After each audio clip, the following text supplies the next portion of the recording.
ကောင်းမှုတိုးပွားထာဝရကုသိုလ်များမြတ်ဝရကိုရတိုင်းဟောကြားတော်မူခဲ့တဲ့ဝဏရောပသုတ်တံဆိုတာနိကေ9ရက်ထဲမှာတယုဒ္ဓနိကေလို့ခေါ်တဲ့နိကေကျမ်းထဲမှာမှတ်တမ်းတင်ထားတဲ့သုတ်တံတစ်ခုဖြစ်တယ်မြတ်စွာဘုရားညတိုင်းသကောင်းကြောပြီးဆိုလို့ရှိရင်နတ်ပြည်ကနတ်တိပြမတွေဟာမြတ်စွာဘုရားစီရောက်ရှိလာကြတယ်။ရှင်တွေကသိလို့တဲ့ဆန္ဒတွေနဲ့မိကုံမေးကြတာဖြစ်တယ်။နေပိုင်းမှာဆိုရင်လူသားတွေချိန်ပေးရသည့်အတွက်ကြောင့်နတ်တွေဟာလူပြည်ကိုဆင်းလာနိုင်ခြင်းမရှိဘူးလူသန်တိတ်ဆိတ်လို့ညသကောင်ကြောပြီဆိုရင်နတ်တွေဟာခွင့်ရရပြီရှုတည်းရဲ့မြတ်စွာဘုရားရှေ့မှာဘွားကနေပေါ်လာကြပြီသူတို့သိလို့တဲ့မိကွန်းနေမေးကြတာဖြစ်တယ်နတ်တွေပဲဖြစ်ဖြစ်မြမာတွေပဲဖြစ်ဖြစ်လူကုန်လူလောကနဲ့ဆက်ဆက်ပြီးတော့နေကြတာသူတို့ဘဝတွေကဘယ်လိုဆက်ဆက်တာတော့ဆိုလူဘဝမှာကုသိုလ်ကောင်းမှုလုပ်ကြတဲ့ပုဂ္ဂိုလ်တွေကနတ်ပြည်ရောက်ကြတာတိရစ္ဆာန်ကနတ်ပြည်ရောက်တယ်ဆိုတော့မရှိဘူးတော့မဟုတ်ရှိအလွန်ရှားတယ်ပေါ့နော်အဲ့တော့နတ်ပြည်ရောက်သွားတဲ့ပုဂ္ဂိုလ်တွေဟာလူပြည်မှာအခြေခံပြီးတော့နတ်ပြည်ရောက်သွားကြတာဖြစ်တော့ကြောင့်လူဘုံနဲ့နတ်ဘုံဟာဆက်သက်မှုတွေကြီးမားတယ်လို့ပြောလူဘုံတော့ကုသိုလ်ကောင်းမှုလုပ်ခဲ့တဲ့ပုဂ္ဂိုလ်တွေဟာနတ်ပြည်ပြမပြည်ရောက်ကြတမန်ဒါနကောင်းမှုတို့သီလကောင်းမှုတို့လုပ်တဲ့ပုဂ္ဂိုလ်တွေဟာနတ်ပြည်မှာဖြစ်နိုင်ကြတယ်ဒါနသီလတဲ့ပိုလွန်ပြီးတပ္ပထကျင့်စဉ်ကိုအောင်မြင်မြင်ကျင့်လို့ဇန်တရားရသွားပြီဆိုရင်ပြမဘုံထီအောင်တက်လှမ်းသွားကြတာဒါလည်းလူပြည်ကသွားတာပဲဖြစ်တယ်ပေါ့ဒါကြောင့်လူဘုံနဲ့ဘုံပြမဘုံဆိုတာဟာအကြောင်းအကျိုးအဖြစ်ဆက်ဆက်နေကြဥပမာမြန်မာလူမျိုးတွေကနိုင်ငံခြားသွားပြီးလှုပ်လို့ကြတယ်ကိုယ်စာတိမြေဖြစ်တဲ့မြန်မာပြည်ကိုပြန်ပြီးတော့တတိယချမှာပဲဘယ်ပုဂ္ဂိုလ်ပဲဖြစ်ဖြစ်မြန်မာပြည်ကိုအခြေခံပြီးတော့နိုင်ငံခြားမှာကြီးပွားနေတဲ့ပုဂ္ဂိုလ်တွေရှိသလိုနိုင်ငံခြားမှာအခြေခံပြီးတော့မြန်မာပြည်မှာကြီးပွားနေတဲ့ပုဂ္ဂိုလ်တွေလည်းရှိကိုယ်ဆင်ပြေတဲ့ဘဝကိုယ်အခြေပြုခဲ့တဲ့ဘဝပြန်လည်ဆက်သက်မှုဆိုတာထုံးတဲ့ဆင်လာတစ်ခုလိုပဲဖြစ်တယ်ပေါ့ဒါကြောင့်မို့နတ်တွေဟာဖျားပွင့်လာတဲ့အခါမှာသူတို့အတွက်ကောင်းကျိုးချမ်းသာရဖို့ဆိုလူတွေတဲ့ပိုအာရုံစိုက်တယ်လို့ပြောမှဖြစ်တယ်လူတွေကတော့ဒုက္ခဒုက္ခချမ်းသာလိုက်ဆင်းရဲလိုက်နဲ့လူဘဝဟာဆင်ပြေလိုက်မပြေလိုက်နဲ့ဘဝမှာဒီလိုနေကြတာအစင်တစိုက်အစင်ပြေနေတယ်ဆိုတော့မရှိကြဘူးပေါ့နတ်တွေကြတော့ဒီလိုမဟုတ်ဘူးသူတို့ကချမ်းသာဒုက္ခများတဲ့ပုံဖြစ်လာသည့်အတွက်ကြောင့်ကုသကံရဲ့အကျိုးတရားကိုသူတို့ပိုးပြီးတော့ခံစားကြတယ်နတ်တွေရဲ့ပုံကိုနတ်လောကနတ်တွေရဲ့အခြေအနေကိုမြတ်စွာဘုရားကမ္မဖလူပစီဝီကံတရားကိုမှီပြီးတော့သက်ရှင်တဲ့သဘောမျိုးလို့ဒီလိုဟောတာနော်လုံလဝိရိယထုတ်ပြီးတော့သူတို့ဟာစာဝတ်နေရေးအတွက်ကြိုးစားကြတာမဟုတ်ဘူးကံကောင်းရင်ကောင်းတယ်လို့ဆိုတာကျိုးစီးပွားကိုခံစားကြ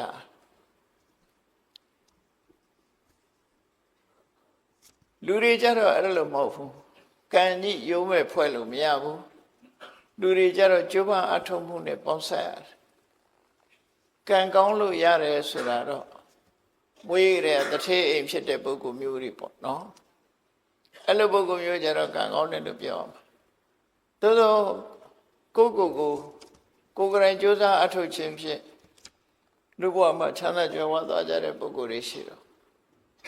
လူတွေရဲ့ပုံဘဝကိုမြတ်စွာဘုရားကဥဋ္ဌာဏဖလူပစီဝီဥဋ္ဌာဏဖလဆိုတာ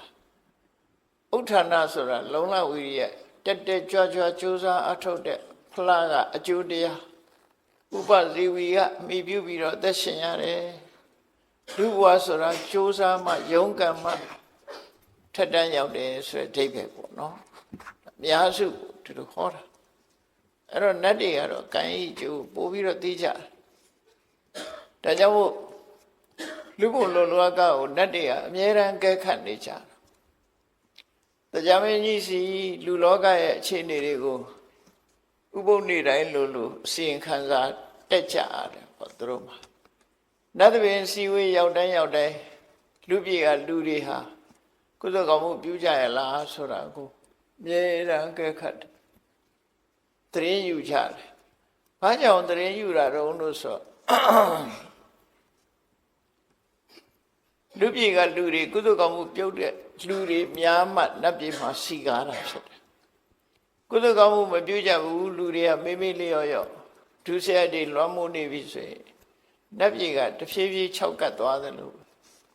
နတ်ဥယျာရောပါပြီးဖယ်သွားစီးနေတော့ဆိုအပေလေးပုံသွားစီးစဉ်းစားကြည့်မယ်ဆိုရင်လူတွေရဲ့လူဥယျာနတ်တို့ရဲ့နတ်ဥယျာပြမတို့ရဲ့ပြမဥယျာနဲ့တရိစ္ဆာန်ဥယျာစာတရိစ္ဆာန်ဥယျာပူများတယ်အပေလေးပုံကတရိစ္ဆာန်ဥယျာများဘာကြောင့်များတယ်လို့ပြောရမှာပြောနိုင်တော့လို့ဆိုရင်ကြည့်ပေါ့တရားတွေအကုန်လုံးမကြည့်နဲ့ဘူးလူတွေနေစဉ်နဲ့အမျှသိရှိနေကြတယ်ကိုယ်တိုင်တွေ့နေကြတယ်ငါးရကောင်ရဲ့ဝမ်းပိုက်ထဲမှာငါးဥတွေဘယ်လောက်ရှိတယ်ဒါပဲစဉ်းစားကြည့်နော်ငါးရကောင်ရဲ့မွေးဖွားနှုန်းဟာသိန်းချီတန်းချီရှိတယ်လူတယောက်ရဲ့မွေးဖွားနှုန်းကဘယ်လောက်ရှိနည်းနည်းလေးပဲရှိတယ်နော်အဲ့လူဖြစ်ဖို့ဆိုတာလွန်ခဲအဲ့တော့တိရစ္ဆာန်ဖြစ်ဖို့တွေကအလွန်များဥယျာမနိုင်စားနိုင်တော့များပြားအဲ့တော့ကြောင့်မို့လို့ဒီလူဘဝလူတွေကောင်းစားမှဆိုကိုချင်းတရားရှိပြီးတော့ကိုချင်းသီလမြဲကြပြီတဏှာကောင်းမှုတွေလုံးကြပြီဆိုလို့ရှိရင်နတ်ပြည်နတ်ရွာတွေမှာစီကားတယ်စီကားယုံမြမကဘူးပြောရမယ်ဆိုလို့ရှိရင်တိုင်းပြည်တစ်ပြည်ဟာစီးပွားရေးနှိမ့်ကျသွားပြီဆိုရင်လူတွေရဲ့အနေအထားတွေကလည်းဆုတ်ချဖြစ်လာလူတွေရဲ့ပုံပန်းသဏ္ဍာန်ကလည်းတောက်ပြောင်မရှိဘူးညှို့နွမ်းလာတဲ့အနေအထားမျိုးတွေရှိဗမာပြည်မှာပဲတစ်ချိန်တုန်းကတွေးကြမှာပေါ့ဘုန်းကြီးတို့တော့သတိထားမိပါတယ်နော်ဗမာပြည်စီးပွားတိုးတက်လာပြီဆိုတဲ့ကမြန်မာလူမျိုးတွေရဲ့မျက်နှာတွေကပို့ပြီးတော့ကြည်လင်းလာဝတ်တဲ့ဝတ်တွေတို့နေရာထိုင်တာတွေကပို့ပြီးတော့အဆင့်မြင့်လာတယ်စီးပွားရေးတိုးတက်လာရင်ဒီတိုင်းပဲလေအိမ်တိမ်မှာလည်းကြည့်ပေါ့စီးပွားရေးမကောင်းတဲ့အိမ်ဟာတာယာမှုမရှိဘူးအမေနဲ့အဖေမတည့်ဘူးသားသမီးတွေချင်းချင်းမတည့်ကြဘူးဆင်မပြေကြဘူးတို့စီးပွားတိုးတက်လာပြီဆိုရင်ပျော်ရွှင်နဲ့မိသားစုဘဝမှာသုံးနိုင်ဆွဲနိုင်ခုဗမာပြည်ရဲ့အခြေအနေဟာဒီလိုအနေထားမျိုးလို့ဘုန်းကြီးတို့အကဲခတ်မိတယ်ဘယ်လိုကြောင့်အကဲခတ်မိတာတော့ဆိုရင်ဥပမာလေးတစ်ခုပြောပြမယ် holiday ဆိုလို့ရှိရင်အထူးသဖြင့်ရန်ကုန်လူတွေကြည့်ရမှာပေါ့ holiday long term holiday ဆိုရင်ရန်ကုန်လူတွေမြို့ပြင်ထွက်တာဟောဒီတိုးဂိတ်မှာသွားပြီးတော့ပိတ်နေတာတတိကြမှာနော်တတိထားပေးကြမှာအဲ့လိုသွားနိုင်လာနိုင်လဲနိုင်ပတ်နိုင်တယ်ဆိုတာစီးပွားတိုးတက်မှုရဲ့အရေးအယောင်ပဲလို့ပြောလို့ရတယ်ဟိုနိုင်ငံဒီနိုင်ငံသွားကြတယ်လဲကြတယ်ပတ်ကြတယ်ဆိုတာစီးပွားတိုးတက်မှလုံးနိုင်အဲ့လိုမဟုတ်ဘူးစီးပွားရေးအဆင်မပြေဘူးဆိုရင်လူတွေကဟိုဒီသွားနိုင်ခြင်းလဲပတ်နိုင်ခြင်းမရှိကြဘူးတနေ့မှချောင်းကုတ်ပြီးတော့နေချဘလို့ပဲဖြစ်ဖြစ်အချိန်ခါတစ်ခုရလူလောကမှာဘယ်နိုင်ငံပဲဖြစ်ဖြစ်စီးပွားရေးတိုးတက်လာတဲ့အချိန်မှရှိတယ်လို့စီးပွားရေးနှိမ့်ကျသွားတဲ့အချိန်မှရှိလူတိုင်းချမ်းသာတာတော့ပလီနဲ့မှဖြစ်နိုင်ဘူးအမေရိကန်နိုင်ငံမှာသရောင်းစားမရှိဘူးမဟုတ်ရှိတယ်တိုးတက်တယ်ဆိုတဲ့နိုင်ငံတွေမှာလည်းသရောင်းစားရှိတာတောင်းမုံတောင်းနေတော့ကွာတော့ပေါ့နော်တချင်းလေးဆိုပြီးတောင်းနေတာကြတော့အမေရိကန်သရောင်းစားအဆင့်မြင့်တယ်လို့ဖြစ်အဲ့တော့ တောင်းပြီးတော့တောင်းစားကြတာချင်းတော့တူတူပါပဲသို့တော့ဒီလိုလူတိုင်းဟာချမ်းသာမှုရှိကြလားလို့မချမ်းသာအားလုံးတိုင်းပြည်တစ်ပြည်ဟာသွားရေးလာရေး infrastructure လို့ခေါ်တဲ့လမ်းတွေကောင်းတယ်မီးတွေကောင်းတယ်အခြေခံတွေပေါ့လေလူအလုံးသုံးသွားလိုက်နိုင်တဲ့အခြေခံတွေအလုံးတိုးတက်လာတယ်အဲ့ဒါတွေတိုးတက်လာရင်တိုးတက်တယ်လို့ခေါ်လို့ရတယ်တော့တိုးတက်လာသည့်ခေတ်ကြီးထဲမှာမိသားစုတိုင်းစာဝတ်နေပြည်လဲလားဆိုပဲပြည်လဲမှာတော့ဒါကတော့အလုံးပြည်လဲဖို့ဆိုတာခက်ခဲတယ်လေလူတွေတယောက်နဲ့တယောက်ကြိုးစားမှုမတူကြအဲ့တော့လူဘဝမှာတော့ကြိုးစားအထောက်မှုတွေဆင်ပြေးလာတဲ့အခါမှာជីវတုတက်လာမှုဆိုတဲ့အရေးအယောင်လေးတွေတွေ့လာနတ်ပြည်မှာကြတော့ဘလို့အရေးအယောင်ပေါ်လာတော့ဆိုရင်နတ်ပြည်ရဲ့တိုးတက်မှုကလူပြည်ပေါ်မှာအခြေခံနေတယ်မြတ်စွာဘုရားပွင့်လာတဲ့အခါမှာမြတ်စွာဘုရားရဲ့သာသနာတော်ကိုဘဝကိုပုံအပ်ပြီးဗုဒ္ဓံတရဏံကိစ္ဆာမိဓမ္မံတရဏံကိစ္ဆာမိဆိုပြီးတရဏဂုံဆောက်တည်ကြတဲ့ပုဂ္ဂိုလ်တွေဖရာတရားကိုမြတ်မြတ်နိုးနိုးငါးပါးသီလကိုမြတ်မြတ်နိုးနိုးကျင့်ကြတယ်ဒါနကောင်းမှုတွေပြုကြတယ်အများပြားကြီးလှူတာမဟုတ်ပေမဲ့ဆွန်လေးတစ်စုံလှူတဲ့ပုဂ္ဂိုလ်လောင်းတဲ့ပုဂ္ဂိုလ်အစဒါနသီလလေးသာသနာတွင်မှာလုံးလိုက်ရတဲ့ဒါနသီလအကျိုးနဲ့နတ်ပြည်ရောက်တဲ့အခါကျတော့ဘုံမိမ္မန်ကြီးကတစ်လွင်နဲ့ဟိုတဲ့စားတဲ့အဝတ်အစားတွေကတောက်ပြောင်းနဲ့ရုပ်ရည်ရူပကာယပို့ပြီးတော့လမ်းဆန်းနေတာလို့ဒါမျိုးကသာသနာ့ဘက်မှာနတ်ပြည်ရောက်နေတဲ့နတ်ကဘုံမိမ္မန်ကလည်းဟောင်းနှုံအဝတ်အစားတွေကလည်းသိပ်ပြီးမတောက်ပြောင်းဘူးလှပမှုတွေဖြစ်ခုခေတ်ပါနဲ့တူလို့ဆိုလို့ရှိရင်မော်ဒန်အောက်သွားတယ်လို့နေမှာပေါ့နော်အဆောက်အဦတွေရှေးဟောင်းဆောက်ဦးကြီးတွေနဲ့ဆိုမော်ဒန်အောက်နေတယ်လို့နေမှာပေါ့အဝတ်စားတွေကလည်းရိုးပြီးတော့တောက်ပြောင်မရှိကြဘူးသာသနာတွင်မှာလူနတ်ဖြစ်သွားတဲ့သာသနာတွင်မှာလူဖြစ်ပြီးဖရာသာသနာတွင်မှာကုသိုလ်လုပ်သွားလို့နတ်ပြည်ရောက်သွားတဲ့ပုဂ္ဂိုလ်တွေကြတော့အလုံးကိုတောက်ပါတယ်တောက်ပြောင်နေဖြစ်လာကြအဲ့ဒါနဲ့ပတ်သက်ပြီးတော့မတန်းတင်ထားတာရှိတယ်သုလရထတို့မဟာရထတို့ဆိုရယ်သာသနာတွင်ကနတ်ပြည်ရောက်သွားတဲ့နတ်တွေဟာတရားမင်းနဲ့ရှင်လိုက်ရင်တရားမင်းကနတ်တွေရဲ့အစိုးရတဲ့နတ်တို့ရဲ့ဘယင်ဖြစ်တော်လဲပဲသုလရထမဟာရထဆိုရယ်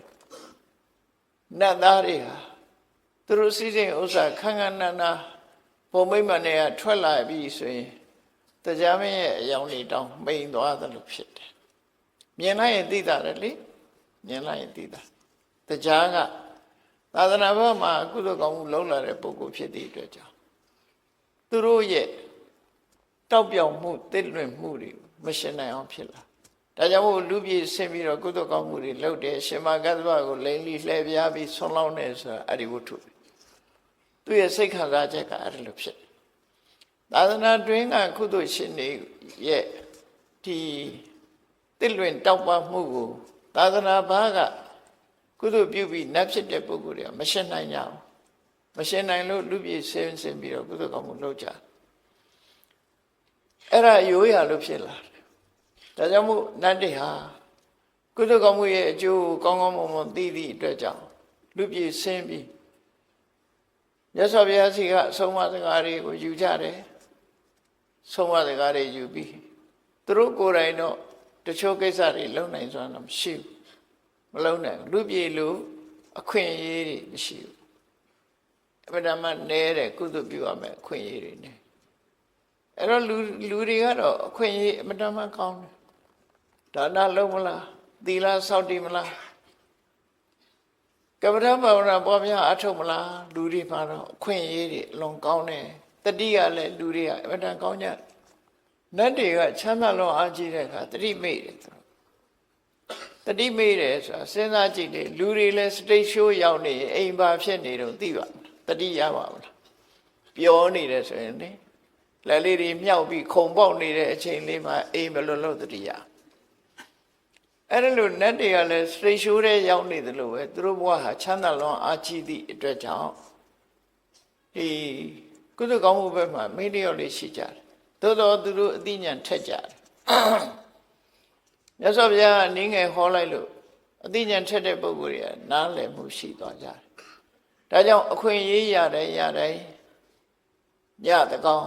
ကြော်ပြီဆိုလို့ရှိရင်နတ်တွေဟာမြတ်စွာဘုရားစီဆင်းလာပြီးမိကုန်းနဲ့မေးကြတာအခုဒီဝဏ္ဏရောဘသုတ်တံဆိုတာလည်းပဲအဲ့ဒါလို့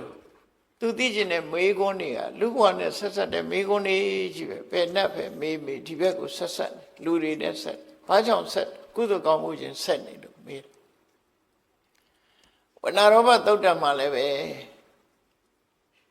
ညတကောင်ရောအချိန်နတ်သားတယောက်မြတ်စွာဘုရားစီရောက်လာပြီးတော့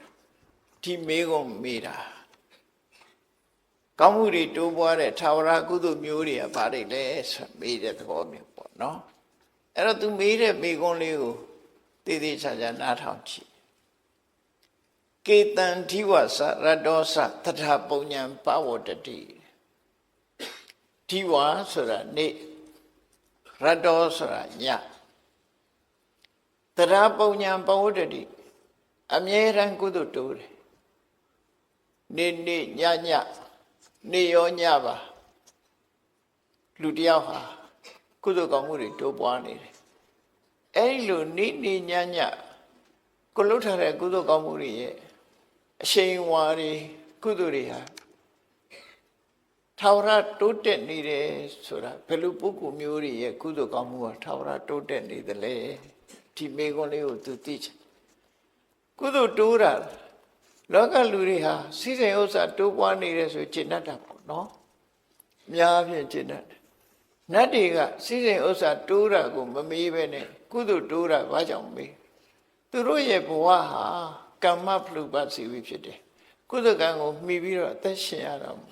ကုသိုလ်တရားတွေသူတို့ရင်ထဲမှာနေ့စဉ်တိုးနေတယ်ဆိုရင်သူတို့ဟာအလွန်ကျင့်တတ်ချက်ကောင်းကုသိုလ်တိုးခြင်းသည်သူတို့အတွက်ချမ်းသာဒုက္ခတိုးခြင်းပဲဖြစ်တယ်ဒါကြောင့်ဒီမေခွန်းမေးတယ်လို့ပြောရမှာကေတံအဘယ်ပုဂ္ဂိုလ်တို့မှာဒီဝါစရဒေါသနေမှာပဲဖြစ်စေညမှာပဲဖြစ်စေဝါနေရောညပါတရာပုံညာပဝတ္တိအမြဲတမ်းကုသိုလ်ကောင်းမှုတွေတိုးနေပါသလဲအဲ့တော့နေပဲဖြစ်ဖြစ်ညပဲဖြစ်ဖြစ်ထာဝရကုသိုလ်ကောင်းမှုတွေတိုးနေအောင်ဘယ်လိုပုဂ္ဂိုလ်တွေကအဲ့ဒီလိုကုသိုလ်တိုးပါသလဲဆိုတာမေခွန်းတစ်ခုနော်လူတွေကဖန်ကိုပတ်စံအပ်တဲ့အခါကျတော့နေတိုင်းတိုးတာတော့လတိုးတာတော့နော်အတူပိစားတဲ့လူတွေဆိုရင်နိုင်နဲ့တိုးနေတာတော့အဲ့လိုတိုးပိစားတဲ့လူတွေအဲ့တော့ဘယ်တိုးပို့ကြိုက်တယ်ဆိုရင်နိုင်လိုက်တိုးနေပို့ကြိုက်ကြမှာပဲဘယ်လိုပဲဖြစ်ဖြစ်နော်တလားမှာတစ်ခါတိုးတာတဲ့နော်နေ့စဉ်တိုးရင်ပို့ကြိုက်နေ့စဉ်တိုးတာတဲ့နေ့တိုင်းတနာရီတစ်ခါတိုးနေပို့ကြိုက်10မိနစ်တစ်ခါတိုးနေပို့ကြိုက်ကြမှာပဲလေတိုးနေတာကြိုက်အဲ့တော့ကိုယ်ရင်တဲ့နှလုံးထဲမှာတမိုးကြီးမားတဲ့ကုသိုလ်တရားတွေဟာနေ့ညထာဝရကုသိုလ်ကောင်းမှုတွေတိုးနေတဲ့ကုသိုလ်မျိုးဘယ်ပုဂ္ဂိုလ်ရဲ့ကုသိုလ်မျိုးဟာထာဝရတိုးနေတဲ့ကုသိုလ်မျိုးဖြစ်ပါသလဲဆိုဒီမေခွန်းမေးတာနော်ထာဝရကုသိုလ်ရခြင်းနဲ့ဘယ်ခါပဲဖြစ်ဖြစ်ကုသိုလ်တွေတိုးနေတဲ့ကုသိုလ်မျိုးလုပ်ခြင်းဓမ္မထာသီလတမ္ပန္နာကေသနာတက္ကကာမိနောသူစရိုက်တရားပေါ်မှာကျင့်သုံးပြီးကိုချင်းသီလပြည့်ဝတဲ့ဘယ်လိုပုဂ္ဂိုလ်တွေဟာသိတဲ့အခါမှာနတ်ပြည်ရောက်ကြတာလဲနတ်ပြည်ရောက်ဖို့ဆိုတာတော့ကိုချင်းသီလပြည့်စုံမှုတော့လိုတယ်ဒုစရိုက်တွေရှောင်မှုတော့လိုတယ်ဒုစရိုက်ရှောင်တာဟာကိုချင်းသီလပဲဓမ္မထာတရားဓမ္မပေါ်မှာကျင့်တယ်သို့မဟုတ်ကုသိုလ်တရားပေါ်မှာယက်တည်တယ်သီလသမ္မာနာကိုချင်းသီလနဲ့ပြည့်စုံကြတယ်အဲ့ဒီလိုပြည့်စုံတဲ့ဘယ်ပုဂ္ဂိုလ်တွေဟာနတ်ပြည်ရောက်ပါသလဲသူမေးတဲ့မေခွန်းလေးကိုစဉ်းစားကြည့်ပေါ့နော်နေရောညပါတိုးနေတဲ့ကုသိုလ်မျိုးကဘာကုသိုလ်လဲလို့ဆိုလို့တယ်ပေါ့ဘယ်ပုဂ္ဂိုလ်ရဲ့ကုသိုလ်ဟာနေရောညပါကုသိုလ်တိုးနေတယ်ဘယ်လိုပုဂ္ဂိုလ်တွေဟာ သိတဲ့အခါမှာနတ်ပြည်ရောက်ဖို့သိချတယ်လေဒီမေးကိုမေးတာဒီမေးကိုမေးတာသူကနတ်ပြည်ကလာတာဆိုတော့နောက်ထပ်နတ်ပြည်ရောက်ဖို့လူသားတွေဟာဘယ်လိုနေရမလဲဆိုတာဒုတိယလူသားတွေအတွက်ကြိုးပြုတဲ့မေးခွန်းတွေကိုမေးလိုက်တာပါဖြစ်အဲ့ဒီမှာသူ့ရဲ့မေးခွန်းကိုမြတ်စွာဘုရားဖြေတာကတော့သူကရှင်းရှင်းလေးနော်သူ့ရဲ့မေးခွန်းကိုမြတ်စွာဘုရားဘယ်လိုဖြေတော့ဆိုအာရမရောပဝနရောပရှေစနာတိတုကာရကပပ္ပိသဥဒ္ဒပါဏိသယေတရန္တိဥပတ္တယတေတံဒီဝါစရဒောသတရပုညာပဝတ္တိတူးတယ်ဆိုတာ ਨੇ ပတ်သက်ပြီးတော့ထာဝရကုသိုလ်တွေကိုမြတ်စွာဘုရားထုတ်ပြပြီးတော့ဟောတယ်အေးကုသိုလ်ဆိုတာမျိုးမျိုးရှိကြတယ်ထင်မယ်နံပါတ်1ကုသိုလ်6မျိုးကိုဒီမှာရှင်းပြီးတော့ဟောတာနော်ကုသိုလ်တွေစင်ပွားတိုးတက်လာတဲ့ကုသိုလ်6မျိုးကဘာတွေလုံးဆိုနံပါတ်1ကအာရမရောပါအယံသစ်ပင်တွေကိုစိုက်ပျိုးပြီးအများအကျိုးကိုပြုတဲ့ပုဂ္ဂိုလ်မျိုးဒီတော့မှသစ်ပင်ခုတ်တဲ့လူမပါဘူးနော်သစ်ပင်စိုက်တဲ့လူအယံဥယျာဉ်တွေကိုစိုက်ပျိုးပြီးအများကိုအကျိုးပြုပြီးကဘာမြေကြီးဥပေါ်မှာအရေးအာဝါဒတွေနဲ့အကျိုးပြုတဲ့ပုဂ္ဂိုလ်မျိုးတွေအာရမရောပအာရမဆိုတာခုခေတ်ဆိုရင်ခြံလုပ်ငန်းလို့ဟာမျိုးပေါ့နော်ခြံသစ်ပင်စိုက်တယ်ဥယျာဉ်စိုက်တယ်ရောပဆိုတာစိုက်ပျိုးတာဥယျာဉ်နေစိုက်ပျိုးတဲ့ပုဂ္ဂိုလ်တွေတဲ့အဲ့ဒီပုဂ္ဂိုလ်တွေမှာကုသိုလ်တရားနေရောညပါတိုးတက်နေတယ်။ဘာကြောင့်လို့ဆိုရင်သူကုသိုလ်ကထာဝရကုသိုလ်နေတတိယရင်နေတိုးမှာပဲညတတိယညတိုးဆိုလိုတာဒါထာဝရကုသိုလ်ပျောက်သွားတဲ့ကုသိုလ်မဟုတ်ဘူးလေ။ဥယျာဉ်စိုက်ပျိုးထားတယ်။ဥယျာဉ်စိုက်ပျိုးလိုက်တဲ့ဖြင့်ထိုဥယျာဉ်ကိုမှီပြီးတော့ပထမဆုံးဘသူတွေအကျိုးရတော့ဆိုငှက်ကလေးတွေဒေါ်တရိษံတွေဟာဒီဥယျာဉ်တွေကိုမှီပြုပြီးတော့စားစရာတွေပြည့်ပြည့်ဝရခိုးစားတော့လည်းသွားမကြွေးလေးနဲ့တန်းတယ်အဲ့လိုတစ်ပစ်စိုက်ထားလို့ရှိရင်တော့အကျိုးပြုမှသိကြတယ်နော်အဲ့လိုတစ်ပစ်စိုက်ပေးထားတဲ့အခါမှာငှက်ကလေးတွေဟာတိရိတ်ခိုးပြီးတော့တစ်ပစ်မှာရှိတဲ့အသီးလေးတွေစားပြီးဘလောက်စိတ်ချမ်းသာကြကောင်းသူတို့ဘဝဟာလုံခြုံသွားနောက်တစ်ခါကိုမမြင်ရတဲ့တ attva တွေဟာလည်းပဲတပည့်ရိပ်တွေပါမှီပြီးတော့သူတို့ရဲ့ပုံမိမ့်မှန်တွေကရှိတယ်တပည့်ခုတ်လိုက်လို့ရှိရင်ပုံမိမ့်မှန်ပြုတ်ကြတာတွေ့တယ်မလားဘောလမြိုင်ဘက်မှာမြေပြိုတာတွေ့တယ်မလားမြေပြိုရင်အိမ်တွေလည်းပါသွားတာအဲ့တော့တပည့်လဲရင်လည်းတပည့်ပေါ်မှာရှိတဲ့ပုံမိမ့်မှန်တွေပျက်စီးမှာပေါ့ဒါထုံးစံပဲပေါ့သူတို့ကံအားလျော်စွာဒီယောဂဇိုးဆိုတာတစ်ပင်ကွာကြတက်ထိုင်နေတာမဟုတ်ဘူးပကြီးဆရာဆွဲတယ်လို့ဘယ်ကြာကြီးထိုင်နေမှာတော့မြောက်ကြီးလို့နေမှာပေါ့ယောဂဇိုးတစ်ပင်ကွာကြထိုင်နေရုပ်မြောင်းလို့ဖြစ်နေမှာဆိုလိုတာကယောဂဇိုးမှာဖိမှန်2မျိုးရှိတယ်အမျိုးအစား2ခုရှိတယ်ယောဂဇိုးရဲ့ဖိမှန်ဟာတစ်ပင်ရဲ့တစ်ခက်ပေါ်မှာတီးနေတဲ့ဖိမှန်မျိုးတစ်ခုတစ်ပင်ဆိုတဲ့ပင်စီပေါ်မှာတီးနေတဲ့ဗိမာန်တစ်ခုနှစ်ခုရှိတယ်။တစ်ခက်ပေါ်မှာတီးတဲ့ဗိမာန်ကိုတာခတ်ထဗိမာန်လို့ခေါ်တယ်။တာခါဆိုတစ်ပင်တစ်ခက်တာခတ်ထဆိုတာအဲ့ပေါ်မှာတီးရှိနေတာ။တစ်ခက်ပေါ်၌တီးရှိနေသောဗိမာန်နဲ့နေတဲ့ရုပ်ကစိုးကိုတာခတ်ထ။ဟောအဲ့ဒါကြတော့တစ်ကိုင်းခုတ်လိုက်တာနဲ့တစ်ကိုင်းကုံသွားရင်သူ့ဘိမှပျက်စီးသွားတယ်။ဒါကြောင့်မို့ဗမာတွေကနတ်နိကိုင်းချန်တယ်ဆိုတာအဲ့ဒီအဓိပ္ပာယ်ကိုပြောတာ။တစ်ကိုင်းကုံအောင်မခုတ်ဘူး။တစ်ကိုင်းကုံလို့ရှိရင်သူတို့ဘိမှရပ်တည်နိုင်စွာမရှိတော့ဒီတစ်ပင်မောမြောက်လို့နေတာမဟုတ်ဘူး။တစ်ပင်ကိုအကြောင်းပြုပြီးတော့သူတို့ဘုံမိမှနေရှိနေတယ်လို့လူတွေလည်းမြေပေါ်နေတယ်ဆိုရင်ပဲမြေပေါ်မှာအိမ်ဆောက်နေကြတာလေ။မြေကြီးပေါ်တိုင်းအဲ့ထာမှာမဟုတ်တာ။နတ်တွေလည်းပဲတစ်ပင်နဲ့ပတ်သက်ပြီးအဲ့လိုနေတယ်လို့ရုက္ခထဗိမာန်ဆိုတာကြတော့ တစ်ပင်ကြီးလဲလိုက်လို့သင်္ကုတ်တူရှိနေသေးတော့သူ့ဘုံမိမမပြတ်သေးဘူးဒါရုခထာတစ်ပင်ရှိနေသည်ဗျအမြစ်ပါတူးပြစ်မှသူ့သိဘုံမိမပြတ်တယ်ဒါမို့ယောဂဇောက2မျိုးနော်တိခတ်တွေကောင်းခုတ်ရင်ယောဂဇောကစိတ်ဆိုးတယ်သူ့ဘုံမိမနေပြည့်စည်တယ်တော့တချို့ယောဂဇောကစိတ်မဆိုးဘူးဘာကြောင့်လို့ဆိုရင်တစ်ပင်ရှိနေသေးရင်သူနေလို့ရနေသေးတယ်သင်္ကုတ်တူရှိနေလို့ရနေသေးတယ်သူ့ဘုံမိမမပြတ်ဘူးအဲ့တော့ကိုမမြင်ရမယ့်တရားတွေဟာလည်းပဲအခုလို့အယံဥယျာဉ်စိုက်ပျိုးပြီးတော့ထားခြင်းအဖြစ်တရားတွေပေါ်မှာအများကြီးကျိုးပြုသွားတယ်။ဒါကြောင့်ဒီထာဝရကုသိုလ်မျိုးဟာနေ့တတိယရဲ့နေ့ညတတိယရဲ့ညကုသိုလ်တွေတိုးတယ်။အိပ်ပျော်နေရင်လည်းကုသိုလ်တိုးသလားလို့တော့ဒီလိုတော့မဟုတ်ဘူး။အိပ်ပျော်နေရင်တော့ပဲကုသိုလ်ရမယ်။ဆိုလိုတာကနေ့တတိယရင်နေ့ကုသိုလ်ရမယ်။ညတတိယရင်ညတိုးမယ်နော်လူကခေါ်နေနေပြီကုသိုလ်တွေတိုးနေတာတော့မဖြစ်ဘူးအဲ့ဒါအဲ့တော့လူကအိပ်ပျော်နေပြီတိုးတာတော့အတိုးပါပဲပတ်စံအတိုးကတော့တိုးတယ်လူအိပ်နေလဲတိုးမှာပဲအဲ့ဒါတော့သူများဆရာပတ်စံချီးထားရင်တော့အဲ့ဒါအတိုးကတက်နေမှာနော်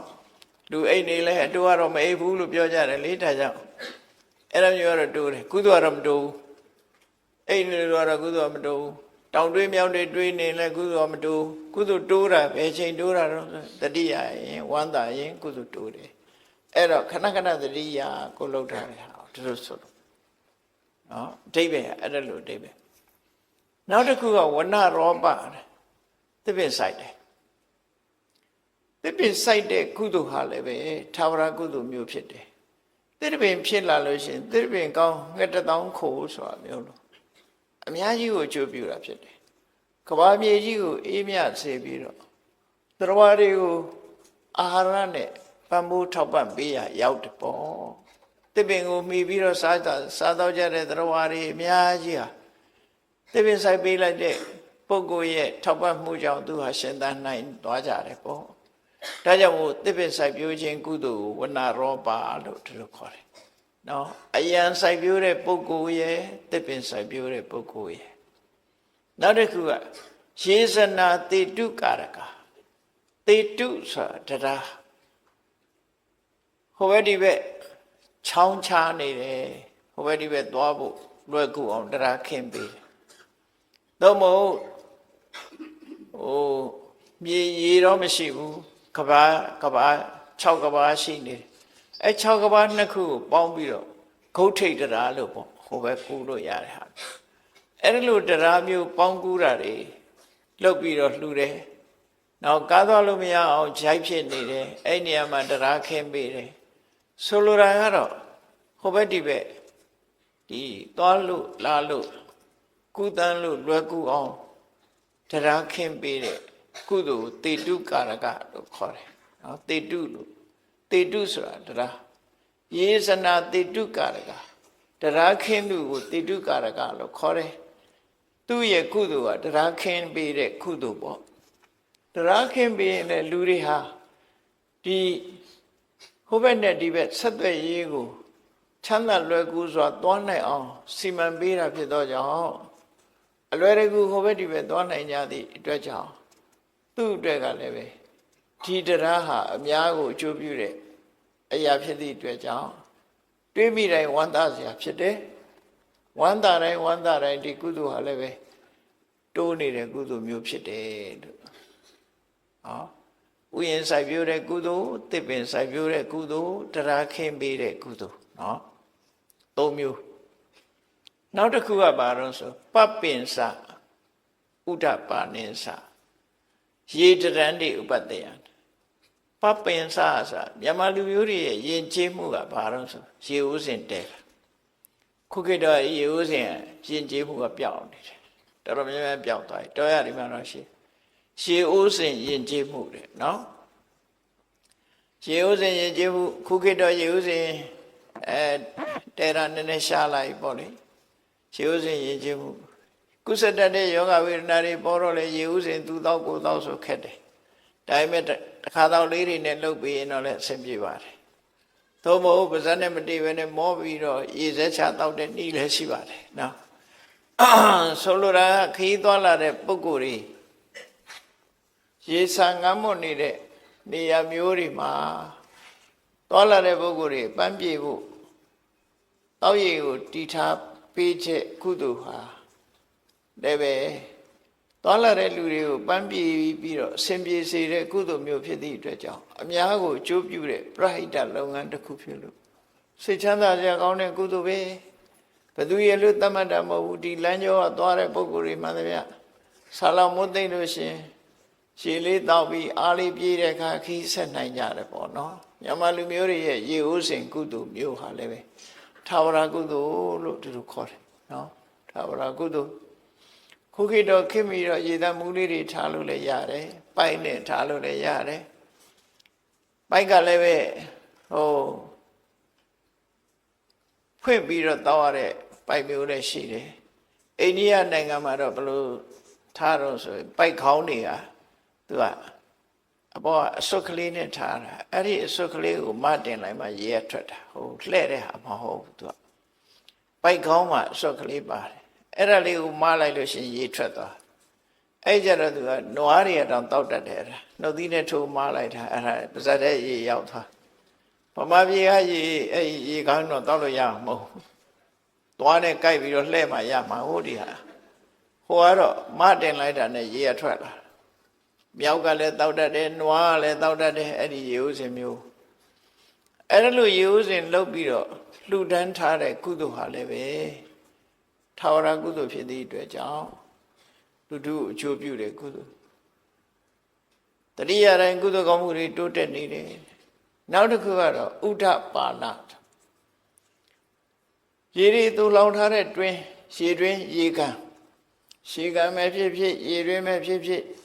ရေရှားတဲ့အရာဒေသတွေမှာအဝီစီတွင်းတူးလှူတာပဲဖြစ်ဖြစ်ရိုးရိုးရေတွင်းတူးတာပဲဖြစ်ဖြစ်သို့မဟုတ်ရေကန်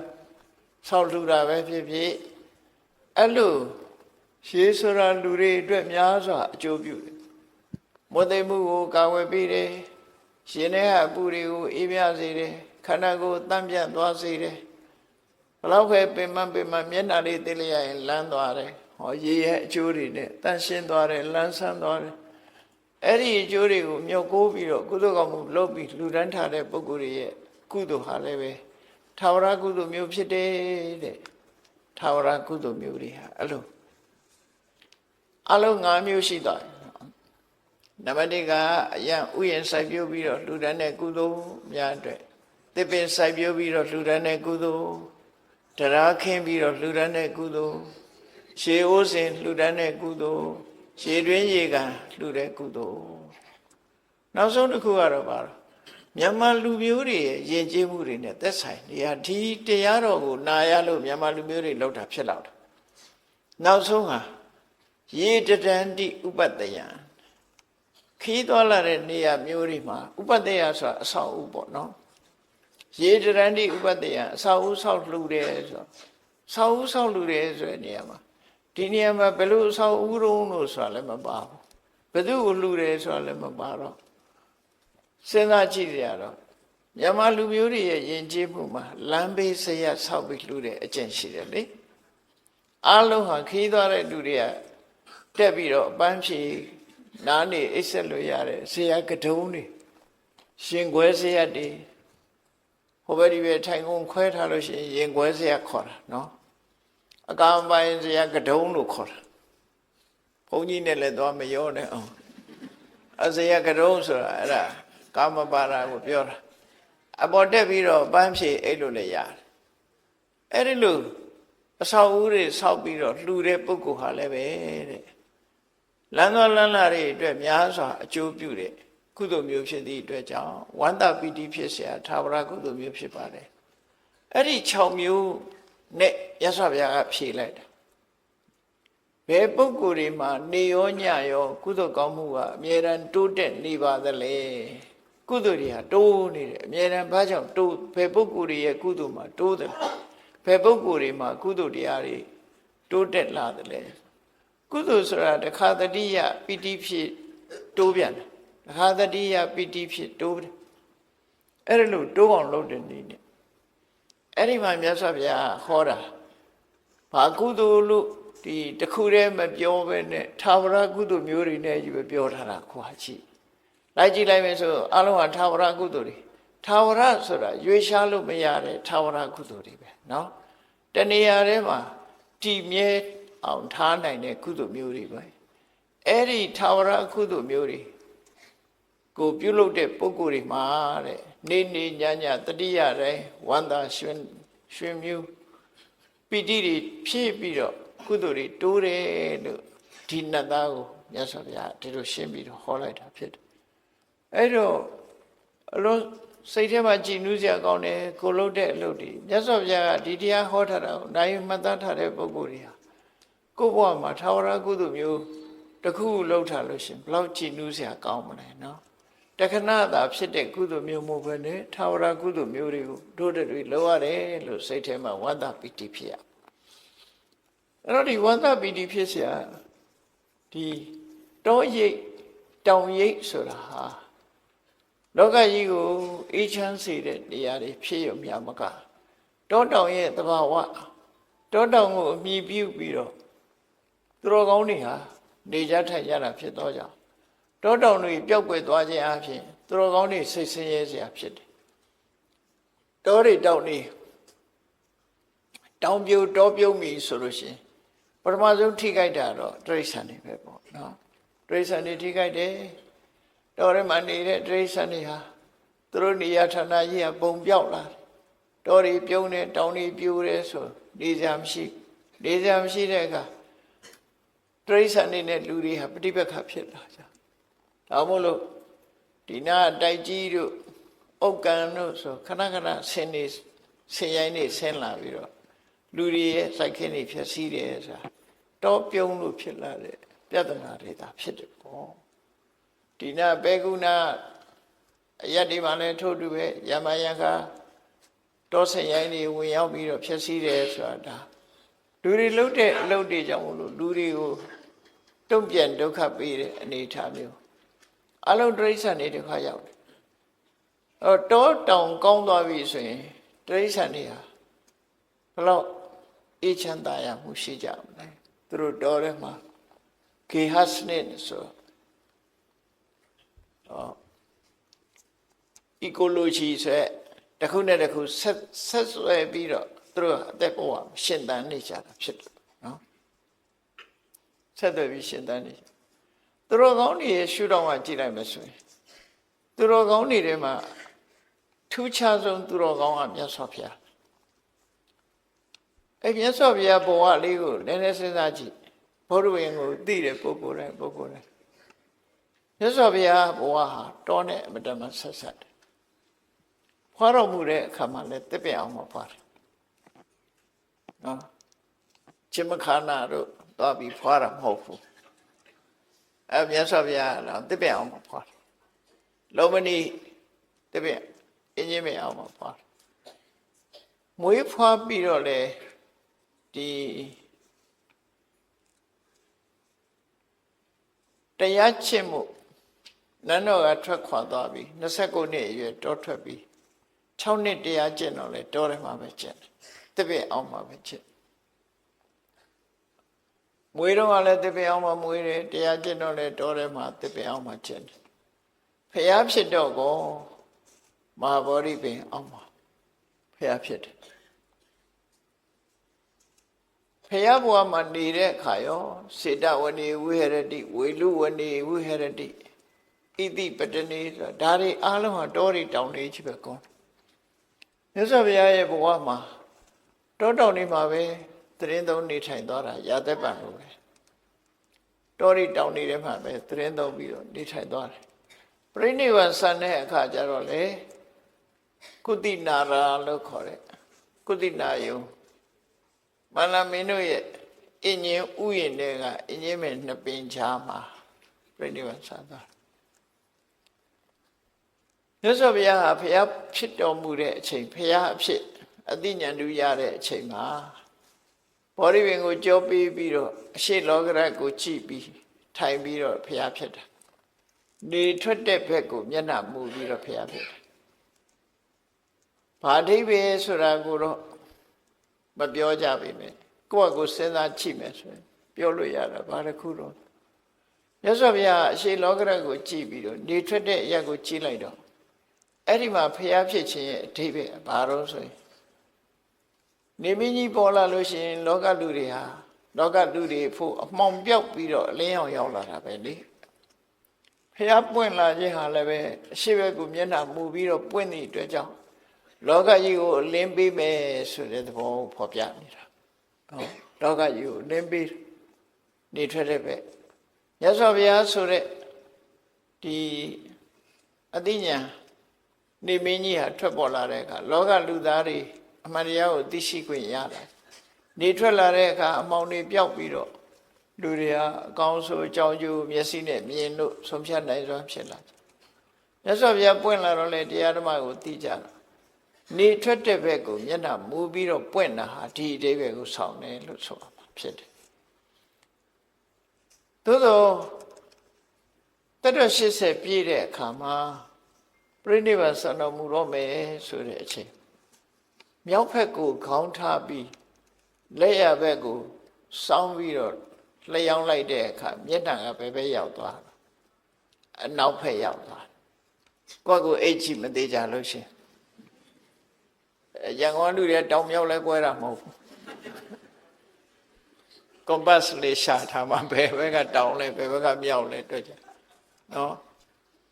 အဲ့တော့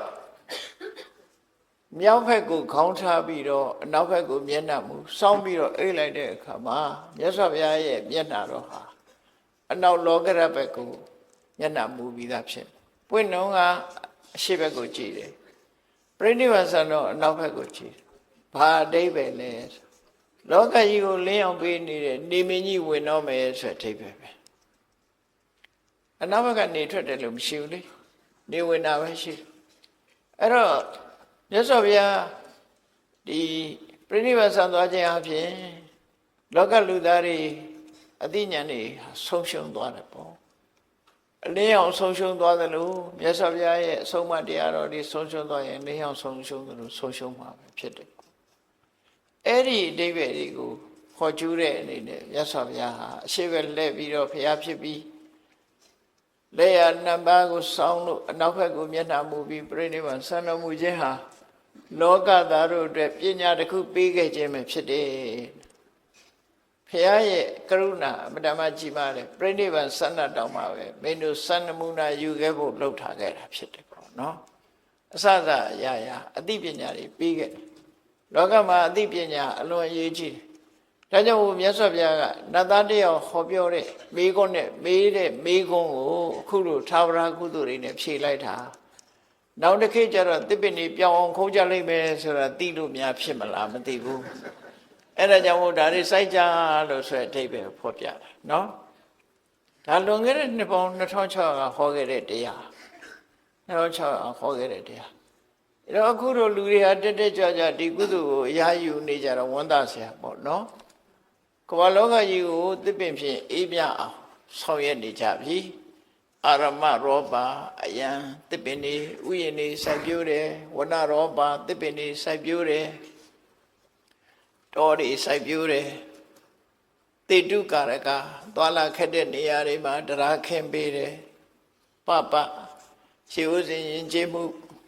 ဥဒ္ဒပါဏရေရင်းရေကန်လှူဒန်းကြတယ်ရေတရန်တိဥပတ္တယံလူတွေနားခုတ်ဖို့ရအဆောက်အဦတွေဇယတ်တွေဆောက်လို့လှူဒန်းကြတယ်ဆိုတဲ့ဒီကုသိုလ်မျိုးတွေဟာသာဝရကုသိုလ်မျိုးတွေဖြစ်သည့်အတွက်ကြောင့်မြတ်စွာဘုရားကဒီနတ်သားရဲ့အမေကိုဒီကုသိုလ်မျိုးတွေနဲ့ဖြည့်ခဲ့တာဟာမြန်မာလူမျိုးတွေရဲ့ယဉ်ကျေးမှုနဲ့တကယ်ကိုရှေးကမြန်မာလူမျိုးတွေဟာဒီသုတ်တန်ကိုကြားနာပြီးတဲ့အခါမှာဒီကုသိုလ်မျိုးတွေယူခဲ့ကြတယ်လို့ပဲဒီလိုယူဆမှာရှေးလူကြီးတွေကစိုက်ကြတယ်သစ်ပင်တွေနော်အများကြီးစိုက်ကြတယ်သစ်ပင်တွေနောက်လူတွေကသာမစိုက်တာရှေးကလူကြီးတွေသစ်ပင်တွေအများကြီးစိုက်ခဲ့ကြတယ်ခုလေသစ်ပင်စိုက်တဲ့အဖွဲသစ်ပင်တွေစိုက်ပျိုးလာကြတယ်ဆိုတာဒါကောင်းတဲ့အလုပ်တစ်ခုပြန်နေရှင်သန်လာခြင်းဖြစ်တယ်ပေါ့နော်မြတ်စွာဘုရားဟောတဲ့အတိုင်းပဲသာဝရကုသိုလ်တွေကိုပြုလို့သည့်အတွက်ကြောင့်သာဝရအစဉ်အမြဲကုသိုလ်တရားတွေဟာယင်ထဲမှာတိုးတက်များပြားလာမှာဖြစ်တယ်လို့သိကြပါ ပြီးတဲ့အခါဒုတိယမေကုံးကိုမြတ်စွာဘုရားဖြေတဲ့အခါကျဘယ်လိုဖြေတော့ဓမ္မထာသီလတမ္ပန္နာတေဇနာတက္ကခမိနောဆိုဒီပြပုဂ္ဂိုလ်တွေကိုမရည်ညွှန်းမှုခုနပြောတဲ့ကိုချင်းတရားသို့မဟုတ်သင်္ဘေစိုက်ပြိုးတဲ့ကုသိုလ်တွေပေါ်မှာယက်တည်တယ်ကိုချင်းသီလနဲ့ပြည့်စုံတယ်အရေးကြီးဆုံးကတော့ကိုချင်းသီလကတော့အဓိကထားလူတွေမှာကိုချင်းသီလပြည့်စုံမှကောင်းကျိုးချမ်းသာတွေရ။ဘာကြောင့်လဲဆိုတော့သီလရဲ့အဓိပ္ပာယ်ကသူကသမာဒါနာကောင်းစွာထားခြင်းနဲ့ဥပဒါရဏကောင်းတဲ့အရေးချင်းတွေကိုထိမ့်သိမ့်ပေးခြင်းဆိုသီလရှိမှကုသိုလ်တရားတွေကတည်တတ်နိုင်တယ်ဆိုပါစို့သီလမရှိဘဲနဲ့ဇန်တရားအထုတ်လည်းမရဘူးဝိပဿနာတရားအထုတ်လည်းမရဘူးသီလရှိရမှာဖြစ်တယ်နော်သီလရှိမှဇန်တရားတွေကုသိုလ်တရားတွေဆိုတာယက်တည်နိုင်တယ်ပေါ့ဒါကြောင့်မို့မြန်မာနိုင်ငံမှာဆိုရင်ဒါနကုသိုလ်ဘွယ်တွေလုပ်တဲ့အခါမှာအလှူဒန်းလုပ်တဲ့အခါမှာရှေးဥစွာတရဏဂုံသီလကိုစောင့်တည်ကြတယ်ဒါဟာသီလကိုခံယူလိုက်ခြင်းဖြင့်သီလေပဋိဋ္ဌိတတဒါနမဟာဗလတ္တသီလပေါ်မှာယက်တည်ပြီးတော့လုပ်တဲ့ဒါနကပို့ပြီးတော့အကျိုးကြီးတယ်ဆိုတဲ့အဆိုအမိန့်တိုင်းဆောင်ရွက်ခြင်းပဲဖြစ်တယ်တခါဘုန်းကြီးတွေကပရိရွတ်တယ်ဆိုတာမေတ္တာတုတ်ရွတ်တာဖြစ်တော့ကြောင့်ဘုန်းကြီးတွေဘက်ကမေတ္တာပွားတယ်တခါတော်မှလှူတဲ့ပစ္စည်းကိုမေတ္တာပွားပြီးမှခံယူလို့ရှိရင်တခါတော်မှရဲ့အလှူဟာပို့ပြီးတော့ကြီးမားတယ်ဆိုဒီအဆိုအမိန့်တိုင်းဘုန်းကြီးတွေပရိရွတ်တာနော်ပရိရွတ်ခြင်းကတန်ဃာတွေဘက်ကပြင်ဆင်ခြင်းသီလခံယူခြင်းကတခါတော်မှတွေကုသိုလ်ရှင်တွေဘက်ကပြင်ဆင်ခြင်းလို့ပြင်ဆင်မှုနှစ်ခုလုံးမှဒီကုသိုလ်ကောင်းမှုဟာပြေဝပို့ပြီးတော့စင်စင်ကြယ်ရတယ်ပေါ့ဒါကြောင့်ဒီမှာမြတ်စွာဘုရားထည့်ပေးတာဓမ္မထာကုသိုလ်ကောင်းမှုတရားတွေပေါ်မှာယက်တည်တဲ့ပုဂ္ဂိုလ်သီလတမ္ပန္နာကိုချင်းသီလနဲ့ပြည့်စုံတဲ့ပုဂ္ဂိုလ်အဲ့ဒီကိုချင်းသီလနဲ့ပြည့်စုံပြီးတရားပေါ်မှာယက်တည်နိုင်တဲ့ပုဂ္ဂိုလ်တွေဟာတေဇနာသက်ခကာမိနော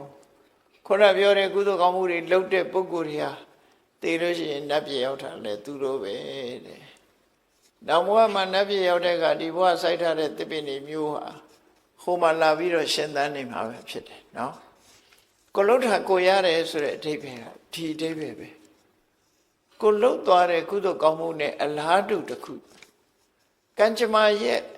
ဒီပုံရိပ်တွေဟာအဲ့ဒီသဘောကိုဆောင်းတယ်ဥရဏထေကထာမှာရေးထားတဲ့တကားလေးတစ်ခုရှိတယ်လူတယောက်ဟာတဲ့မကောင်းတဲ့စိတ်နဲ့တစ်ဖက်သားကိုဒုက္ခရောက်အောင်လုပ်လိုက်တယ်ဒုက္ခရောက်လိုက်လို့ဒုက္ခကိုတစ်ဖက်သားခံစားရတယ်အဲ့ဒီခံစားရတဲ့ဒုက္ခမျိုးသူစီရောက်လာတယ်တုံ့ပြန်ပြီးရောက်လာဒါမကောင်းတဲ့ဘက်ကပြောတယ်ကောင်းတဲ့ဘက်ကလည်းပဲထို့တူပဲလူတယောက်ဟာစိတ်ကောင်းစေတနာကောင်းရှိပြီးလူတဦးတယောက်ကိုချမ်းသာအောင်လုပ်ပေးလိုက်လို့ဟိုတယောက်ဟာချမ်းသာအဲ့ဒီချမ်းသာဒုက္ခမျိုးသူစီရောက်တယ်လို့သူတို့ဆိုဒါကံကြမ္မာရဲ့သဘာဝအဲ့တော့ကံတရားကဒီမြတ်စွာဘုရားဟောပုံကကံတရားဆိုတာစိတ်ထဲကတွေးလို့ရှိရင်မနောကံဖြစ်တယ်နော်မနောကံဆိုတဲ့ဟာတွေကစိတ်နဲ့ဖြစ်တဲ့မနောကံတွေကတော့မကောင်းတဲ့ဘက်က3ခုကောင်းတဲ့ဘက်က3ခုအဘိဇ္ဇာပြဘာရမိစ္ဆာဒိဋ္ဌိဆိုမနောကံအနဘိဇ္ဇာအပြဘာရသမ္မာဒိဋ္ဌိဆိုတဲ့မနောကံအဲ့ဒီစိတ်ထဲကကြံစည်ုံနဲ့ကံအရာမြောက်သွားတယ်တခြားအရာတွေလည်းပဲကံအရာမြောက်တာစိတ်ထဲကဖြစ်တဲ့ကံအရာတွေမြောက်နှုတ်ကထုတ်ပြောတဲ့အခါဝစီကံနဲ့ကိုယ်ဒီလက်ရောက်လုပ်တဲ့အခါကျတော့ကာယကံလို့ဆိုပြီးတော့ကံတရားတွေဟာလူတွေဟာဘဝရလာတဲ့အချိန်မှာကောင်းတာလည်းလုပ်တယ်ဆိုးတာလည်းလုပ်တယ်ကောင်းဆိုးနှမျိုးလုံးလုပ်ကြတယ်အဲ့တော့လုပ်တယ်ဆိုတဲ့နေရာမှာစိတ်နဲ့လုပ်ရင်မနောကနှုတ်နဲ့ပြောရင်ဝစီကကိုယ်ဒီလက်ရောက်လုပ်ရင်ကာယကံလို့ကာယကံဝစီကံမနောကံဆိုတာအတိုင်းပဲဒီကာယကံဝစီကံမနောကံတွေလုတ်ပြီးသွားလို့ရှိရင်ပြီးသွားတာနဲ့ပျောက်သွားလားလို့ဆိုမပျောက်ဘူးနော်ကိုယ့်ရင်ထဲမှာဖြစ်သွားတဲ့အရာတစ်ခုတော့မပျောက် မပြောက်အောင်ဘယ်သူကမှတ်တမ်းတင်ထားတော့ဆိုရင်ထဲမှာ CCTV တပ်ပေးထားဟုတ်ဓာတ်ပုံရိုက်ထားလို့ရှိရင်ပုံရိပ်တွေထင်မနေဘူးလားရှင်တွေက CCTV ကဖြတ်လို့မရဘူးเนาะရှင်ထဲမှာဖြစ်သွားတဲ့ CCTV ကဖြတ်လို့မရကိုလုံးတဲ့ကန်နေရဘယ်မှာတည်တော့ဆိုရင်ကိုယ့်ရဲ့ mental process ဆိုရယ်စိတ်ဖြစ်စဉ်ထဲမှာသွားတည်နေစိတ်တတဏ္ဍတိလို့ခေါ်တဲ့စိတ်ဖြစ်စဉ်ကြီးရှိတယ်အဲ့ဒီစိတ်ဖြစ်စဉ်ထဲမှာပုံရိပ်တွေပေါ်ကုန်ကိုဘာလို့လိန်လို့လည်းမရဘူးဒါကိုယ်စိတ်ထဲမှာဖြစ်သွားတဲ့အတိုင်းပုံရိပ်ကထင်တယ်ကိုပြောလိုက်တဲ့စကားအတိုင်းပုံရိပ်ကထင်သွားတယ်ကိုလှုပ်လိုက်တဲ့အလုပ်တိုင်းတစ်ဖက်သားပေါ်မှာကောင်းကျိုးလားဆိုးကျိုးလားတခုဖြစ်သွားရင်ဖြစ်သွားတဲ့အတိုင်းပဲပုံရိပ်တွေထင်နေတယ်အဲ့ဒီပုံရိပ်တွေကသေတော့ရောပျောက်သွားလားလှုပ်ပြီးရင်ရောမေ့သွားရင်ပြီးရောလားလို့ဆိုလူကတော့မေ့ခြင်းမေ့မယ်အတိုးကမမေ့ဘူးဆိုတာလို့ခေါင်းပုံရိပ်ကမပျောက်ဘူးပုံရိပ်ကမပျောက်ဘူးပုံရိပ်ကမပျောက်ဘူးဆိုတာမြတ်စွာဘုရားကဘယ်လိုဟောတော့ဆိုဥဘောပုံညင်စပပင်စယမစ္ဆောကုရုတိဣဒာလူလောကမှာတဲ့လူသားတယောက်ဟာနှမျိုးလုပ်တယ်ကောင်းတာလည်းလုပ်တယ်မကောင်းတာလည်းလုပ်တယ်ဒါကံတရားကိုပြောတယ်နော်ကုသိုလ်ကံလည်းလုပ်တယ်အကုသိုလ်ကံလည်းလုပ်တယ်အဲ့ဒီလုပ်တာလုပ်ပြီးရင်ပြီးသွားရလားလို့ဆိုမပြီးဘူးတင်ညိတတတက္ကံဟောတိအဲ့လုပ်သမျှသူ့ထဲမှာမှတ်တမ်းဝင်သွားတယ်သူပိုင်တဲ့အရာဖြစ်သွားတယ်သူပဲ responsible သူနဲ့ပတ်သက်သွားပြီဒါဖြင့်ပတ်သက်သွားရင်ဒီဘဝနောက်ဘဝကျတော့မေ့သွားလားလို့ဆိုဘယ်မေ့မလဲတင်္စအာရာယကိစ္စတိအဲ့ဒါပါသွားအောင်မှာတဲ့လှုပ်လိုက်တဲ့အရာတစ်ခုဟာကိုယ်ထဲမှာပုံရိပ်ထင်သွားပြီပုံရိပ်ထင်သွားတာဟာဒီဘဝသိရင်ပြတ်သွားလားမပြတ်ဘူးတင်္စအာရာယကိစ္စတိနောက်ဘဝပါသွားမယ်ပါသွားတဲ့အခါအဲ့ဒီပုံရိပ်ကအဆိုးတွေဆိုရင်အဆိုးတွေခံပြီးတော့အကောင်းဆိုလို့ရှိရင်ကောင်းတဲ့ပုံရိပ်ရကောင်းကျိုးချမ်းသာတွေရမှာပဲဒီလိုပဲနားလဲရနော်အဲ့တော့မြတ်စွာဘုရားကဆုံးမတယ်တရားတွေကိုဘယ်လိုဆုံးမတော့ဆိုအတ္တနေစေပိယံစဉ္ညာနနံပပေနတန်ယုစေမိတို့ကိုယ်ကိုမျက်နှိုးတွေတမိုးထားတဲ့ဆိုလို့ရှိရင်တဲ့မကောင်းမှုအကုသိုလ်တွေမဖြစ်စေနဲ့ရင်နဲ့နှလုံးနဲ့မရောက်စေနဲ့ပုံရိပ်ဆိုးတွေမထင်စေနဲ့လို့ပြောစိတ်ထဲကပုံရိပ်အဆိုးတွေမထင်စေနဲ့ကောင်းတာပဲထင်အောင်လုပ်ဘာကြောင့်လို့ဆိုနာဟိတံသူလပံဟောတိဒုက္ခံဒုက္ခတာကာရီမကောင်းတာလုပ်ပြီးချမ်းသာဒုက္ခရတယ်ကြီးပွားတယ်ဆိုဖြစ်နိုင်ဘူးကောင်းတာလုံးမှကောင်းကျိုးရမှာလေမြတ်စွာဘုရားအဲ့လိုဆုံးမတယ်ဒါကကောသလမင်းကြီးနဲ့ပတ်သက်ပြီးတော့ဟောတဲ့သုတ်တန်တစ်ခုမှာခုလိုဆုံးမထားတယ်နော်ဆုံးမထားပြီးတော့မြတ်စွာဘုရားတိုက်တွန်းတယ်တတ္တမကရိယကလျာဏံနိစ္စယံတံပရာယိကံပုညာနိပရလောကသမေပဋိဋ္ဌာဟောတိပါဏိနာဒါကြောင့်မို့တဲ့ကောင်းကျိုးချမ်းသာတွေကိုဖြစ်ပွားစေတတ်တဲ့တမလွန်ဘဝကိုအကျိုးပြုတတ်တဲ့တမလွန်ဘဝအတွက်လည်းအကျိုးပြုတတ်တဲ့ကုသိုလ်ကောင်းမှုကိုကြိုးစားလုပ်ကြပါပုညာနိပရလောကသမေပဋိဋ္ဌာဟောတိပါဏိနာအဲ့လုပ်တဲ့ကုသိုလ်ကောင်းမှုတွေဟာနောင်ဘဝအတွက်ကိုယ့်အတွက်အားကိုးစရာဖြစ်ပါတယ်လို့ဒီလိုဆိုလူတွေကဒီဘဝကျတော့အားကိုးစရာတွေကရှိကြတယ်လေကိုယ်ဆောက်ထားတဲ့အိမ်ရှိတယ်ကိုယ်မိသားစုရှိတယ်အမေရှိတယ်ဖေရှိတယ်ရှာဖွေထားတဲ့ငွေကြေးတွေရှိတယ်ဒါတွေကိုပဲအားကိုးအေးမျက်စိလေးနှလုံးမှိတ်ပြီးတမန်တော်ဘဝသွားပြီဆိုရင်ရှိတဲ့ငွေရလည်းပဲကိုနောက်ကိုနဲ့အတူရှိမှာမဟုတ်ဘူးเนาะကိုအမေဖေကိုမိသားစုကလည်းကိုနဲ့အတူလိုက်မှာမဟုတ်ဘူးအလုံးဟာကိုတယောက်တည်းပဲသွားကိုတယောက်တည်းသွားအဲ့တော့ဘာအကူရမှာတော့ဆိုခုပြောတဲ့ကိုလုပ်တဲ့ကုသိုလ်ကောင်းမှုဟာကိုယ့်အတွက်အကူစရာပဲဒါကြောင့်မို့ကုသိုလ်ကောင်းမှုလုပ်တိုင်းကိုယ်စိတ်လေးကိုအစဉ်တတိယပြီးတော့ကုသိုလ်တရားတိုးပွားအောင်အမြဲတမ်းတတိထားပြီးတော့ကုသိုလ်တွေပွားနေအောင်ဝတ္တပီတိဖြစ်ပြီးအပြန်နေ့စဉ်နဲ့အမျှတတိယအောင်ကြိုးစားအထောက်ကြအားမှာဖြစ်တယ်ပေါ့အဲ့ဒါဝဏရောဘတုတ်ကပေးတဲ့အသိပညာပဲဖြစ်တယ်မြတ်စွာဘုရားကိုယ်တိုင်ဟောခဲ့တဲ့ဒီသုတ်တံမှာ ဒီကုသိုလ်မျိုးတွေကိုသာဝရကုသိုလ်မျိုးတွေကိုလုပ်လို့ရှိရင်နေလဲညာရောတတိရတဲ့အခါတိုင်းမှာကုသိုလ်တွေအမြဲတမ်းတိုးတယ်ဆိုတိုးတယ်လို့ပြောထားရတဲ့ကိုဟာကိုလှုပ်တာတစ်ခါပဲဖြစ်အောင်တော့ကုသိုလ်တွေအချိန်ချင်းလုံးတယ်လို့တိုးလာမှာပဲတိုးပွားလာတယ်လို့ဆိုတယ်တေတံဒီဝါစတေတံတေသနာတက်ခခမိနောဆိုတဲ့အတိုင်းအဲ့ဒီကုသိုလ်ကောင်းမှုလှုပ်ထားတဲ့ပုဂ္ဂိုလ်တွေဟာနတ်ပြည်ရောက်တဲ့ပုဂ္ဂိုလ်တွေဖြစ်တယ်တက်ခဆိုတာတက်ခရဲ့အဓိပ္ပာယ်ကနတ်ပြည်လို့ပြန်လို့သူ့ရဲ့အဓိပ္ပာယ်ကဘာတော့သူ့အကအကောင်းနေနဲ့ကြီးပဲတွေ့တဲ့ဘဝမျိုးမျက်စိကမြင်ရတာလည်းအကောင်းနားကနားထောင်ရတာလည်းအကောင်းနှာခေါင်းကနမ်းရှူလို့ရတာလျှာကအရသာခံလို့ရတာခန္ဓာကိုယ်ကထိတွေ့ရတာစိတ်ကူးရတာအားလုံးကအကောင်းစိတ်ချမ်းသာစရာတွေကြီးနဲ့တွေ့တဲ့ပုံကိုတက်ခလို့ခေါ်တာနော်ကောင်းတာတွေနဲ့ကြီးပဲတွေ့ရတဲ့အနေအထားမျိုးထီကုသိုလ်ကောင်းမှုကပေးတာဖြစ်ပါတယ်ဒါကြောင့်သာဝရကုသိုလ်6မျိုးကြိုးစားအထောက်ခြင်းအပြင်မြတ်စွာဘုရားဟောတဲ့အတိုင်းကုသိုလ်တရားတွေနေ့စဉ်နဲ့အမျှတိုးတက်ပြီးနောက်ဆုံးဒါအ ਨੇ ဆုံးပြောတာနိဗ္ဗာန်ကိုယေရှုဥတည်ပြီးတော့လုပ်ရင်နိဗ္ဗာန်ထိအောင်အကျိုးပြုမှာပဲဖြစ်တယ်မဟုတ်ရင်ပုံမှန်အားဖြင့်တော့နှစ်ပြည့်ရောက်ကြောင်းကုသိုလ်ကောင်းမှုတစ်ခုဖြစ်တယ်တို့ဒီလိုမှတ်သားကြကောင်းမှုတိုးပွားသာဝရကုသိုလ်များအကြောင်းမှတ်သားနိုင်ယူကြပြီးသည့်အားလျော်စွာသူတော်စင်ပြိဿအပေါင်းတို့ကုသိုလ်တရားဖြစ်ပွားအောင်တို့တွေကြိုးစားအားထုတ်ရမှာဖြစ်တယ်လို့တတိထားကကြိုးစားအားထုတ်နိုင်ကြပါစေကုန်သတည်း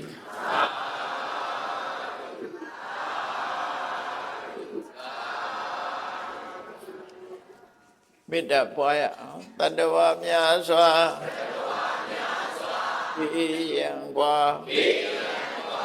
ချမ်းသာကြပါစေတတ္တဝါများစွာပြေးရန်กว่าချမ်းသာကြပါစေမေတ္တာရည်ချမ်းဩငါဖြံအင်းကျမ်းကြပါစေမေတ္တာရည်ချမ်းဩငါဖြံအင်းကျမ်းကြပါစေသက်ရှိချမ်းသာစိတ်ချမ်းသာလူရဆန္ဒပြပါစေသက်ရှိချမ်းသာစိတ်ချမ်းသာလူရဆန္ဒပြပါစေဘုံလန္တဒုက္ခပင်္ဂစမေတ္တာပုံနေတုသင်္ကမမနောတရတိတဝိတံဘဝယန္တုဒုက္ခနကမေတ္တာပုံနေတုသင်္ကမစုပေါင်းဖို့အမေတ္တာတဟုရောင်မြူပါဝင်ငွေလာမင်းနှင့်ရောင်ခြင်းရှဲယုံပေါင်းဆောင်ရခြင်းကြောင့်သဗ္ဗေသံကျင့်မဲ့ဥဒ္ဒုံလုံးစုံများစွာတတ္တဝါတို့မနောတရတိမြမြဖြူစင်အေးကြည်လင်းသည့်ရေစဉ်ပြည့်တင်းစိတ်နှလုံးတည်ဟုသောရေအိုင်ကြီးအတွင်၌ဒုက္ခပင်အစာစင်ထာဝရအမြတ်ကြည်သာတာယာပွင့်လန်းချမ်းသာဒုက္ခတည်ဟုသောကုဗုဒ္ဓရာကြာပန်တို့သည်ဖုံးလန္တဝန္တရွှေမြူဝမုံလူလျက်ကြည်နုဝဲကြုံဖူးပွေးညကုန်သည်ဖြစ်၍ဒုက္ခနကလေအောင်လေးတဲ့ရောရှက်သင်ပြန်ပိတိတိဟုသောယနံတို့သည်ဘဝယန္တုကောင်းစွာမဲ့သွေကြိုင်လိုက်၍နေကြပါစေကုန်သတည်း